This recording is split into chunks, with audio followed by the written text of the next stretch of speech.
Ms. Williams, you may proceed. And if at any time you can't hear or you need us to adjust, please let the court know. Oh, I appreciate that. Thank you, Your Honor. If it pleases the court, my name is Tracy Williams, and I am located in Morgan County, but practice in the surrounding areas, and I was appointed by the Anderson County Criminal Court to represent Mr. Earley in his direct appeal before the court today.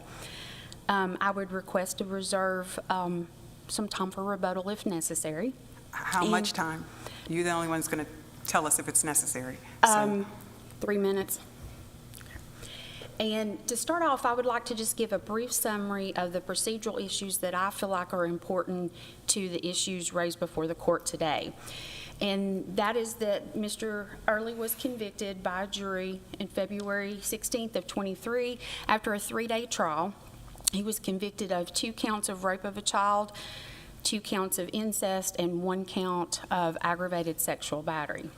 He was given a total effective sentence of 104 years. He was given the maximum on every count, plus they were all ran consecutive with each other. The other things that I feel that are important to look at is that there were actually 3 motions to suppress, 2 hearings. Only one was evidentiary. There was an original motion to suppress, an amended motion to suppress, and then a supplemental motion of that second motion. The other things that I think are important to look at, other than, of course, the transcripts of the trial, is there was a 911 call, there is the defendant's confession, and then we also have the indictments that I think are important as to one of the cases that I point to. The major issue before this court today, in my opinion, revolves around his confession and then the sufficiency of the evidence to convict him based on that confession and any corroborating evidence that was put into the record. Of course, we raised some other issues on appeal, but I think those are the things that's most important that I need to focus on unless the court has other questions today. Well, you started by addressing the sentencing in this case, and that is one of the issues that you raise in your brief. Yes. But you do not tell the court how the trial court abused its discretion in sentencing the defendant.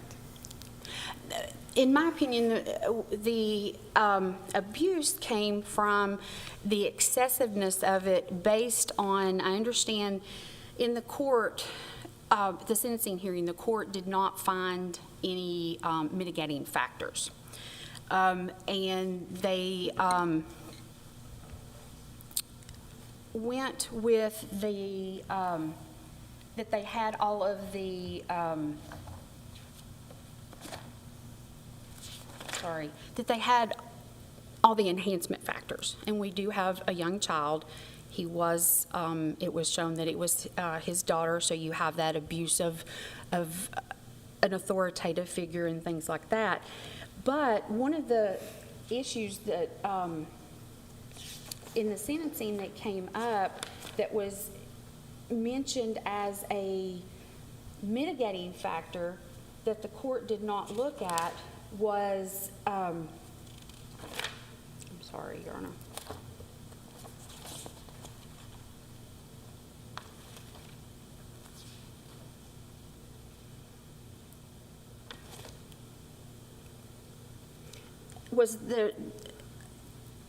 That was raised was factor number 1, that there was no threatened serious bodily injury.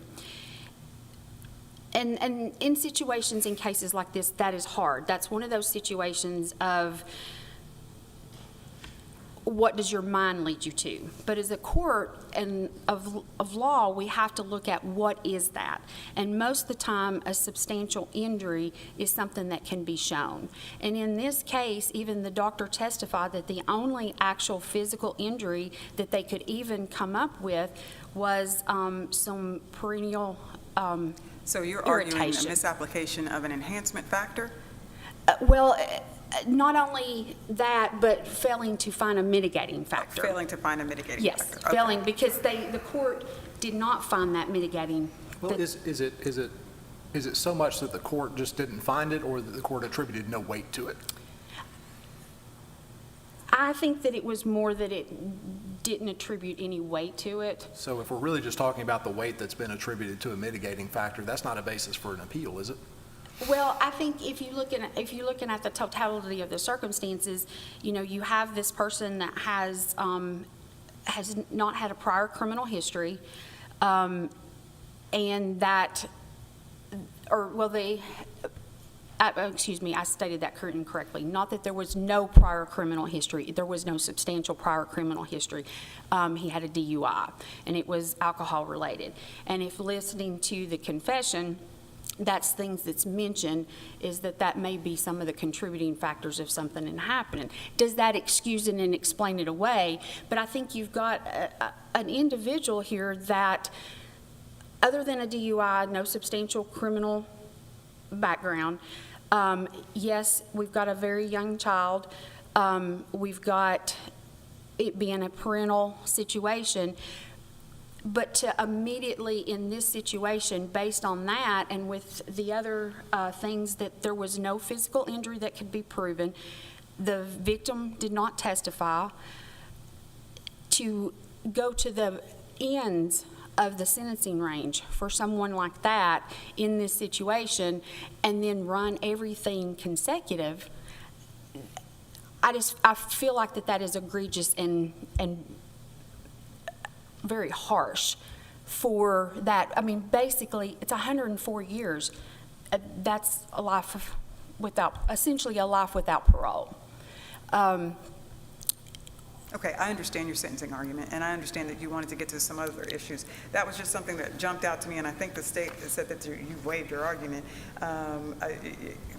You've waived your argument as to issue number 5.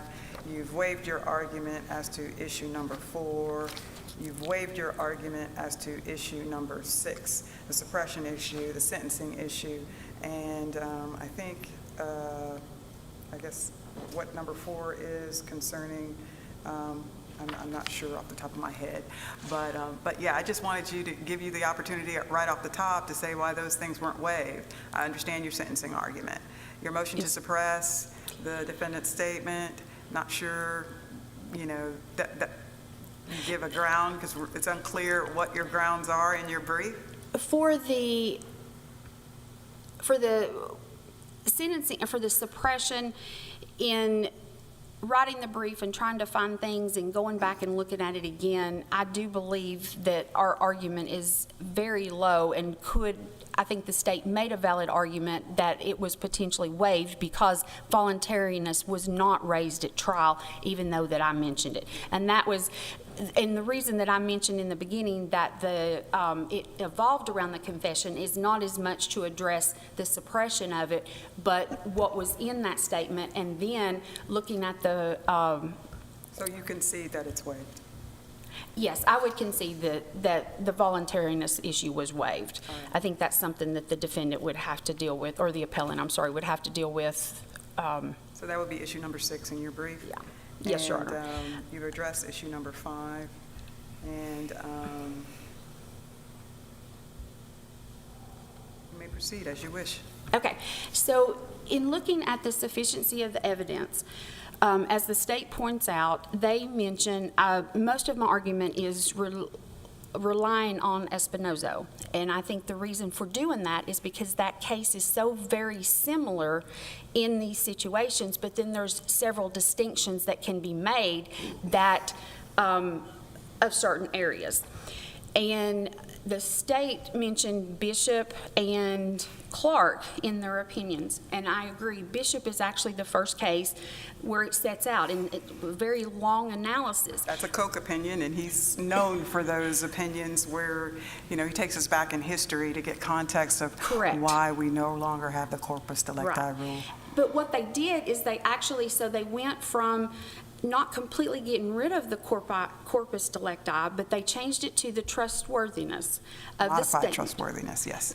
Right, modified. But what it did is the corpus delicti required a slight corroboration, where the court even said that the modified trustworthiness required a substantial. So if you look at it that way, it actually put a little more on it, and what it said is that it didn't really change it, it changes the focus of the test. I don't know that I would agree with you there, because if you look at the way it developed, they were moving away from, in adopting the modified trustworthiness, the requirement for more, because you had more protections for defendants. That's the way I interpreted where the courts were going, where we were going with the adoption of the trustworthiness, so long as the defendant's statement can be shown to be trustworthy. Correct. I agree with that, but it has to be shown by substantial evidence. That was my statement, is that when it went through it, and it said that because, and then it also delineates the difference between what type of injury you have. Sure. And so in this situation, we have an intangible injury. Sure. And so they have to show a substantial independent evidence tending to show that the statement is trustworthy and that the evidence is likely that the defendant committed it. So in this situation, we have a defendant that made a statement, and his statements are very vague.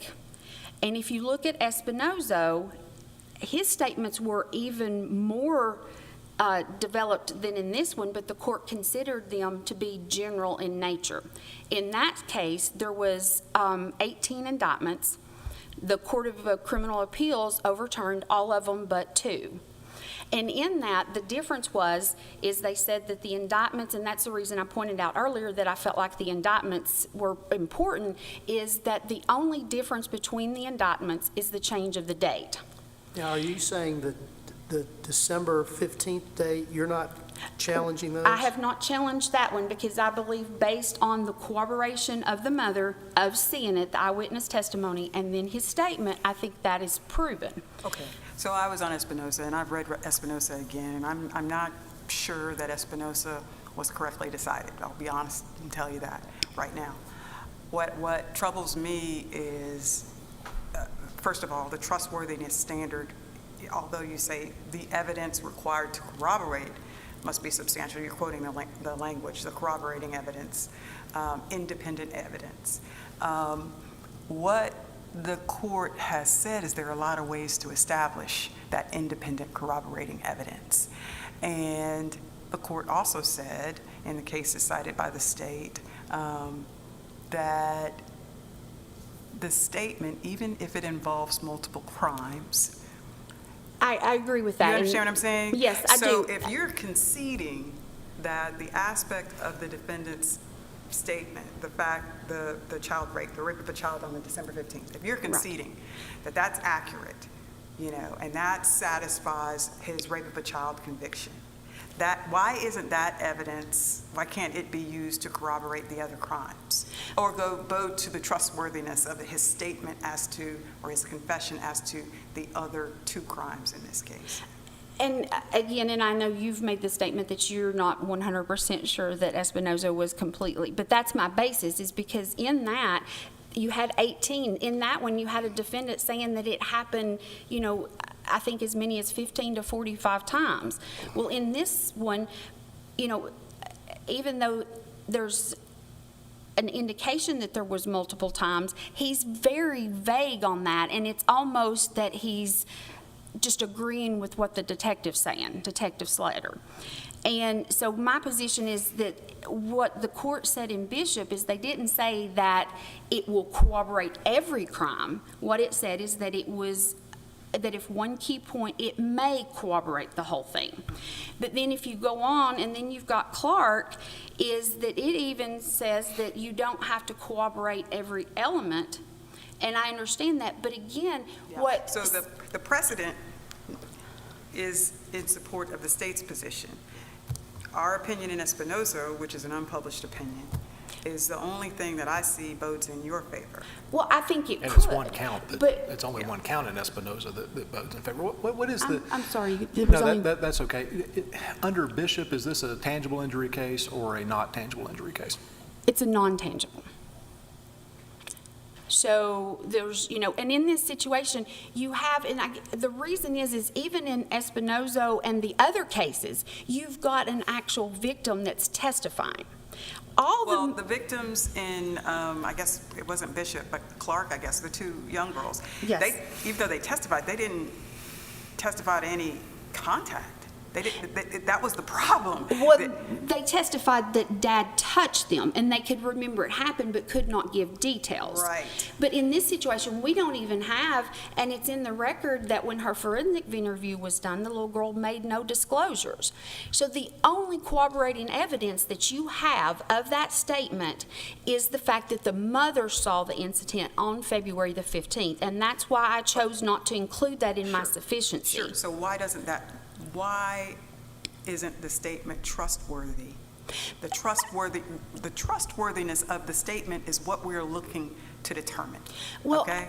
And so if we're going to believe that he was telling the truth about the rape of the child on December 15th, why wouldn't we believe he was telling the truth about the other two rapes? Well, and I understand that, and the reason that one of my reasons for delineating and trying to, my argument for that is the fact that these are separate instances. Right. Okay? And he never gives any dates. He's very He said vague. a month, within a month, Right, within a month. and he described the contact. But, well, when the Detective Slater asked him, it was like, well, yeah, maybe, or I think, I'm not for, it's not very clear cut.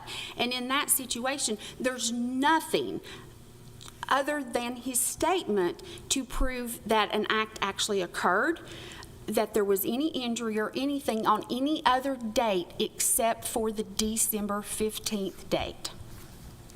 So the only other problem that you've got, I think it was in Bishop, where the court actually used the other offense, the trustworthiness of the other offense, I think the felony murder, to corroborate the theft or whatever the secondary offense was. And that's what's giving me problems. That now that I've immersed myself in the evolution of corpus delicti, I see where the court was going. They're not trying to see where the cases were going. They're not trying to make us, put on this insurmountable amount of corroboration, especially if you have other indicators in play. You have a lucid defendant. Clearly he's on tape, responding, there's no coercion involved. This is not a situation where you had early on where there was a requirement of a high degree of corroboration. And I guess that's why it looks like Clark and Bishop are against you. If I could just address that last point that you Yes, ma'am, and then your made, time is expired. is that I understand that in the Clark, but a felony murder and the theft, they happened at the same time. So even though they were separate crimes, they are essentially corroborating each other during the same period of time. To me, to use the fact that just because he said that, when the court says you've got to have more than what he says, that is no different than the state being able to prove somebody committed a theft, a murder, or rape just because they've done it before. So that's where I was trying to come up with something to attach that, and I know this is a long shot, but my position is the basic is that there was no corroboration of anything other than December 15th. Thank you. Very Thank well you. argued. Thank you. You have your rebuttal time of 3 minutes. Mr. General Coleman?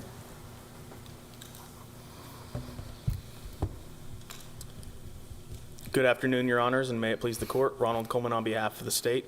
This Court should affirm the judgments because the evidence was sufficient to establish the defendant's guilt, because the trial court properly exercised its discretion in admitting the entirety of the confession, because the court properly denied the motion to suppress the confession, and because the court properly exercised its discretion in sentencing the defendant. So General Coleman, your friend on the other side said that we're in a no tangible injury category in Bishop. Do you agree with that? I think in this situation, it falls under there. What is the evidence, the substantial independent evidence that links the defendant to the crime? What is that? So I think there are two main large significant portions that corroborate this confession. First, as your honors have pointed out, is the fact that for the defendant, the December 15th rape, Ms. Snyder came in and saw it in person, was an eyewitness, and saw him physically raping Effie. That in and of itself, and then in the confession, the defendant acknowledges that this was the third time that he had raped Effie. Okay, what about with respect to the other two incidents, though? So I think one response is we don't actually have to. The question of the modified trustworthiness standard is the confession as a whole rendered trustworthy? So I think Ms. Snyder's testimony alone is sufficient, but to assuage this court, there's also the proof of F.E.'s behavior, which is something that we did not have in Espinoza. There are a number of key distinctions in Espinoza, but when we're looking at the principles of law in Bishop and Clark that talk about we want to corroborate independent evidence showing that the statement is trustworthy and that it links him to the offense, and that we simply want to corroborate one key part of the extrajudicial confession. So we have the minor child's change in behavior, ostensibly as a result of the acts, the crimes that have been perpetrated on her. Any other evidence? I'm not suggesting that's not sufficient, but is there anything else? I think there's a little bit more, at least when we're applying the principles of law of Clark and Bishop and we're sort of comparing it to Espinoza. I think the defendant's interview itself shows that it's trustworthy. I agree with the trustworthiness aspect. That's why I'm focusing on the second aspect about substantial evidence linking the defendant to the crime. So I have behavior. Is there anything else? I think to Judge McMullen's point is if it's trustworthy that he did it on December 15th, then that has been corroborated, it's reasonable to infer that he did it the other two times that he admitted. That tends to collapse both of Bishop's prongs, and that's why I'm testing that a little bit. I think... if you find it's trustworthy, then you're going to find that it links him to the crime. So if we don't collapse those two, is there something other than behavior? I'm not suggesting there has to be. I'm just asking if there is. I think it's behavior, and I don't think that necessarily collapses Bishop, because if the defendant says, I did X, Y, and Z, and we can corroborate that the crime happened, but not necessarily link the defendant to it. If he says, I killed somebody and buried them over here, we show that the confession is trustworthy, but we still have to have independent proof that establishes he's the one who committed the murder. Even if we find the body, his confession is trustworthy because it's where he said it was. What's linking him to it? And that's what I think, that's why Bishop and Clark have those two separate prongs. And what we have here that establishes that it's trustworthy, but also does the second prong, not at the same time, but just independently, right, is Ms. Snyder's eyewitness observation of him raping Effie. Sure. That is what links him to the crime. And then when we're looking at that, so that's the second prong of Bishop and Clark. I have no issue with that as far as the what we're calling the third rape. What about the first two? I think it would be his confession and Effie's behavior. Okay. Admittedly, this is a scant. It would be great if we had additional proof and if Effie were able to testify or do things. But does her behavior link the defendant to the crime? It shows that a crime has occurred. Does it link the defendant to it? I think Ms. Snyder's testimony links him to the crimes. With respect to the third event? With respect to his confession of all three crimes. Again, the point of Bishop and Clark is that we don't parse out these independent crimes that the defendant has confessed to. Instead, the question is this trustworthy? Is there corroboration of the confession as a whole? Again, Bishop and Clark say, independent corroboration of one key part may corroborate the entire statement, and there is no need to corroborate every element of the crime or every crime contained in the statement. So the state doesn't have to corroborate that independent proof that he did the initial two acts. That's the state's position. And, again, the defendant attempts to rely on Espinoza, and really this is an application of the standard of law that was established in Bishop and Clark. And so now we're looking at that application, and the state respectfully submits that Espinoza is, to the extent that it was even decided correctly, which we don't need to get into, is distinguishable for a number of reasons, but really this court can just look to Clark. Clark involved a confession to multiple sex acts, of which there was not independent corroboration of each independent crime, But there was proof that linked the defendant to those crimes and that established that his confession was trustworthy. And the state said, or this court and our Supreme Court said that was sufficiently corroborated to render the confession trustworthy, to meet this standard. I don't want to belabor this point. I recognize that I'm, minus a little bit of rebuttal. I'm the last person keeping you there, so I'll move on. Unless this court has any questions about the admission of the entirety of the confession, state will rely on its brief with that. The defendant has conceded that he has waived his suppression issue, so unless this court has questions about that, we submit that this court can find it waived and be done with it. And then lastly, I'll move to the sentencing. The trial court properly exercised its discretion. Ultimately, the defendant's complaints come down to an application of some mitigation factors versus some enhancement factors, but he concedes that the trial court correctly applied at least one enhancement factor when it imposed the sentence. And so that in and of itself would be sufficient to, when the court applies an enhancement factor properly and states its reasoning for the sentence imposed, that rises to the level of, allows this court to get to the abuse of discretion with a presumption of reasonableness standard. There's no showing of an illogical act or anything of that nature. The court found enhancement factors, found that the defendant had committed at least two crimes against a child sufficient to warrant consecutive sentencing. This was proper. Unless this court has any further questions, we ask that you affirm the judgments. Thank you. General Coleman. Yes, Ms. Williams. Yes. I just wanted to address just a couple of things that he brought up, and some of this goes to your questioning of Judge Greenholz. So the state wants to say that the corroboration shows that a crime happened, yes, December 15th, but that's the only corroboration. And we have to, if you're going back and looking at Bishop when this was decided, as Judge McMillan brought up, that case was dealing with multiple crimes, but they were multiple crimes that were happening at the same time. But your friend on the other side raises the issue in Clark, and he says that in Clark there were multiple sex crimes, not all of which were corroborated independently. And so if that's good enough for the Supreme Court, is it not good enough here?